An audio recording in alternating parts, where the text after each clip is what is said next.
পাচ্ছ? 7 রাজার ধন।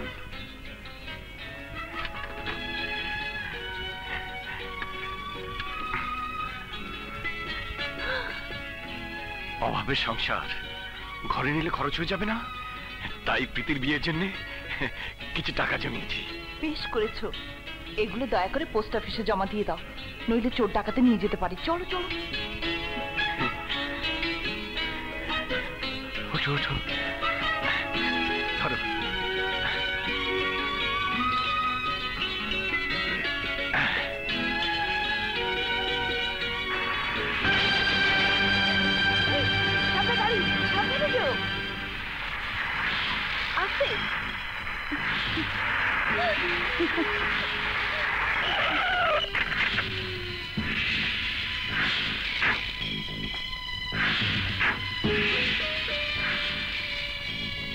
লাল বাদশাহ, এত সুন্দর পাখিটা এই অঞ্চলে উড়ে বেড়ায়, অথচ আমি জানি না। আপনার নজরে যখন পড়েছে, পাখিটা এবার খাঁচায় বন্দী হবে। সাথের লোকটাকে ওর স্বামী। গরিব সুন্দরী মেয়েদের স্বামী থাকা উচিত নয়। খবর লাগাও।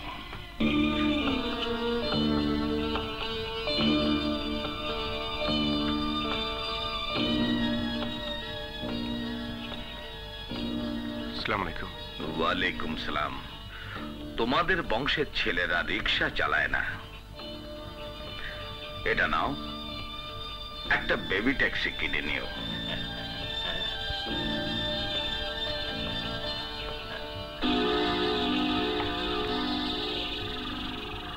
না চাইতেই ডেকে এনে উনি আমাকে এতগুলো টাকা দিলেন। আরো পাবে।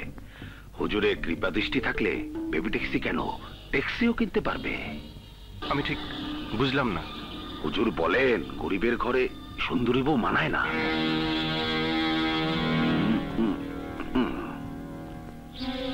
হুজুরকে খুশি করতে চেষ্টা করো। হ্যাঁ,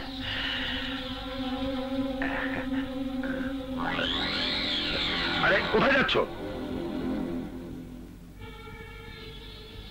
হুজুরকে খুশি করতে।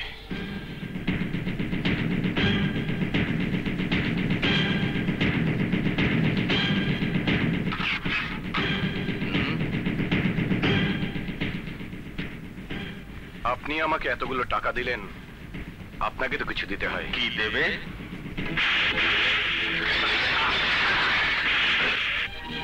শুয়ারের বাচ্চা, তোর ভণ্ডামির মুখোশটা আমি খুলে দেব। তোর কলকারখানা পুড়িয়ে আমি ছাড়খাড় করে দেব। মানুষের কাছে তোর নেতাগিরির নমুনাটা তুলে ধরবো।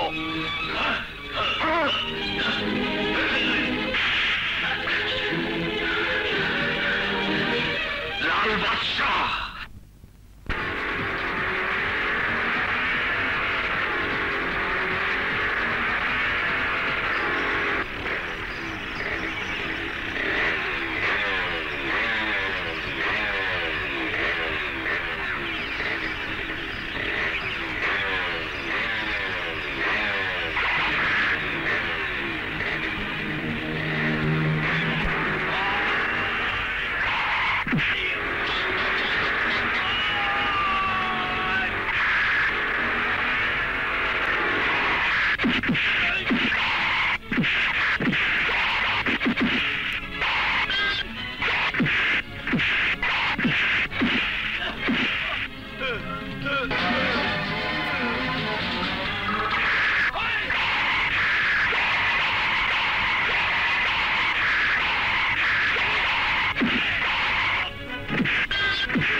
স্টেশন।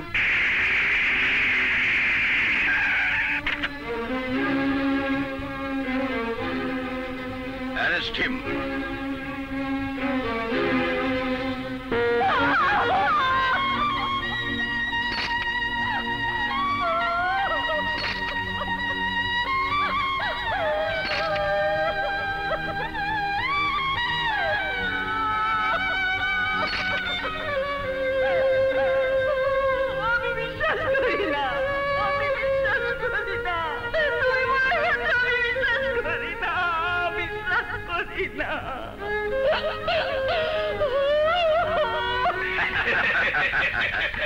সুজাত আলীকে খুন করলাম আমি, আর ধরা পড়লো ট্রাক ড্রাইভার। কি বলে পলিটিক্স?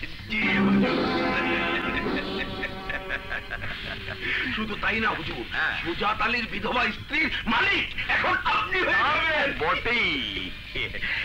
দেখো, লোহা যখন গরম থাকে ঠিক তখনই আঘাত করতে হয়। শোনো, বাড়ি দখল করার নাটক শুরু কর।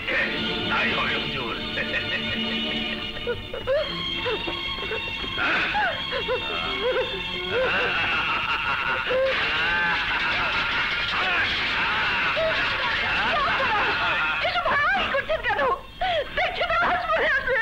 কত লাশ কত জায়গায় পড়ে থাকে তাতে আমার কি? বাড়ি কিনে চেকের ফ্যাক্টরি বানাবো, লাশ নিয়ে খবরে চলে যাও। কে আপনার কাছে বাড়ি বিক্রি করেছে? আমার স্বামী। মিথ্যে কথা, আমার স্বামী বাড়ি বিক্রি করতে পারে না। এই দেখো বিক্রির দলিল। আমার স্বামীর লাশটা অন্তত দাফন করতে দিন। অত সময় আমার হাতে নেই, লাশটাকে বাইরে ফেলে দে। ওই মরা লাশটার প্রতি অবিচার করবেন না, করবেন না, লাশটার প্রতি অবিচার করবেন না। কি হচ্ছে এখানে? এবারে আমি কিনেছি, দখল নিতে এসেছি। লাশ পড়ে আছে, দখল নেবার আর সময় পেলেন না? জান এখান থেকে। এত যদি দরদ থাকে তাহলে 50,000 টাকা দিয়ে দিন, আমি চলে যাই। নিন। ওটা দিন। মনে রাখবেন, মোটটা একদিন আপনাকে হবে, সেদিন এই টাকা আপনাকে বাধা দেবে না। জান এখান থেকে। ইয়াকুব মিয়া, আপনি কি করলেন? এই ঋণ আমি কি দিয়ে শোধ করবো? ইয়াকুব মিয়া, আমার কোম্পানির টাকা রক্ষা করতে গিয়ে ডাকাতে গুলি খেয়ে তুমি পঙ্গু হয়েছো। সেই ঋণের বোঝা আমি আর বইতে পারছিলাম না। আজ একটু হালকা হলাম। শোনো বউ, তোমার স্বামী নেই তাতে কি হয়েছে? আমি তো আছি। নিরাশ্রিত মেয়েদের জন্য আমি আশ্রম খুলেছি। প্রয়োজন হলে তুমি সেখানে কাজ করবে, মাইনে পাবে। সংসারটা যেমন চলছিল তেমনি চলবে। যে তোমার স্বামীকে খুন করেছে, আমি তাকে ফাঁসি কাস্টে ঝোলাবই। তুমি কোনো চিন্তা করো না ভাইয়া, আমি এই শহরের সেরা উকিলের কাছে যাব। যে কোনো মূল্যেই হোক আমি তোমাকে বাঁচাবো ভাইয়া। হ্যাঁ, এ ধরনের খুনি আসামিকে নির্দোষ প্রমাণ করা তো সহজ কথা নয়। তাছাড়া এই কেস লড়তে হলে অনেক টাকার প্রয়োজন। স্যার, যে কোনো মূল্যে জেল ফাঁসি থেকে তাকে বাঁচাবেন। টাকা চালাকে আমি ব্যবস্থা করব। আমি এই বালাজোড়া রেখে গেলাম। কিছুদিনের জন্য আমি ঢাকার বাইরে স্টাডি ট্যুরে যাব। সেখান থেকে ফিরে এসে আমি গ্রামের বাড়িতে গিয়ে আমার ভাইয়ের কাছ থেকে টাকা নিয়ে আসব। এই বালাজোড়া তুমি নিয়ে যাও মা। না স্যার, ওটা থাক। তুমি থাকলে ভালো হতো, তবুও তোমার যখন স্টাডি ট্যুর, তুমি যাও। আমি আসামের মুখ থেকে সবকিছু জেনে কেসটা চালিয়ে যাব। Order, order, order. Your honour, সাক্ষ্য প্রমাণাদির উপর নির্ভর করে আমরা একথা নিশ্চিতভাবে বলতে পারি যে আসামি রাজার বেপরোয়া ট্রাক চালানোর ফলেই সুজাত আলীর মৃত্যু হয়েছে। পত্রিকার পাতা উল্টালে এ ধরনের বিভৎস ঘটনার নজির আমরা প্রায় দেখতে পাই। ওরা নিজেদেরকে রাস্তার রাজা ধরে নিয়েছে। সুতরাং এমন দৃষ্টান্তমূলক শাস্তির প্রার্থনা করছি যে যাতে ভবিষ্যতে ট্রাক ড্রাইভাররা সাবধানে ট্রাক চালাতে বাধ্য হয়। ইওর অনার, ধরে নিলাম রাজার গাড়ি চাপাতেই সুজাত আলীর মৃত্যু ঘটেছে, কিন্তু অ্যাক্সিডেন্টের পরে রাজা পালাতে চেষ্টা করেন, বরং সুজাত আলীকে বাঁচাবার জন্য আপ্রাণ চেষ্টা করেছে। তার এই সততার জন্য কি তাকে ক্ষমা করা যায় না? তাছাড়া রাস্তার যে পাশে তার ট্রাক ছিল সে পাশে সুজাত আলী আসার কথা নয়। এমনও তো হতে পারে অন্য গাড়ির সাথে ধাক্কা খেয়ে সুজাত আলী এসে রাজার ট্রাকের চাকার নিচে পড়েছে। পুলিশ রিপোর্টে দ্বিতীয় কোনো গাড়ির কথা উল্লেখ করা হয়নি ইওর অনার। আদালত এই সিদ্ধান্তে উপনীত হয়েছে যে সুজাত আলীর মৃত্যুর জন্য ট্রাক ড্রাইভার রাজাই দায়ী। সুতরাং বাংলাদেশ প্যানাল কোড 304 ধারা মোতাবেক রাজাকে 5 বছরের সশ্রম কারাদণ্ড প্রদান করা হইল।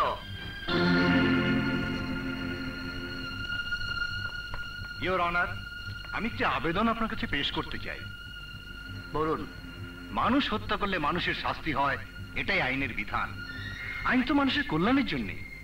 রাজা জেলখানায় শাস্তি ভোগ করবে, সুজাত আলী পরিবার ধুকে ধুকে মরবে, খুনিকে অভিশাপ দেবে, এই তো। অন্যদিকে রাজা জেলখানা থেকে আরো বেপরোয়া হয়ে উঠবে। অপরাধীর মনে অনুশোচনার জন্ম না দিলে সে অপরাধ করা থেকে বিরত হবে না ইওর অনার। আপনি কি বলতে চান? শাস্তির 5 বছর আসামি রাজা সুজাত আলীর বাড়িতে থেকে সুজাত আলীর পরিবারের ভরণ পোষণের দায়িত্ব সে নেবে। তাতে আইন সংক্রান্ত জটিলতার সৃষ্টি হতে পারে। সে সশ্রম কারাদণ্ডপ্রাপ্ত আসামি, তার শ্রমটা জেলের বাইরেও সে দিতে পারে। সে দায়িত্ব জেল কর্তৃপক্ষের। আমি ঊর্ধ্বতন কর্তৃপক্ষের সঙ্গে আলাপ করেছি এবং অনুমতি এনেছি। রাজার জন্য একটা এক্সপেরিমেন্টাল সাজার ব্যবস্থা করা যেতে পারে, কিন্তু এ ব্যাপারে পুলিশ ডিপার্টমেন্টকে একটু সতর্ক হতে হবে, বিশেষ করে লোকাল থানার পুলিশ যদি দায়িত্বটা নেয়। স্যার, আমি দায়িত্ব নিতে প্রস্তুত আছি। এ ধরনের সাজা যদি মানুষের জীবনে কল্যাণ বয়ে আনে, তাহলে আমরা অতিরিক্ত পরিশ্রম করব না কেন? পুলিশ তো জনগণেরই বন্ধু। হ্যাঁ, আমরা যদি সাকসেসফুল হই তাহলে ভবিষ্যতে এ ধরনের সাজা আইনসিদ্ধ করার জন্য আমরা আইন বিভাগ তথা পার্লামেন্টের কাছে আবেদন করব। Thank you sir. Thank you very much. You welcome.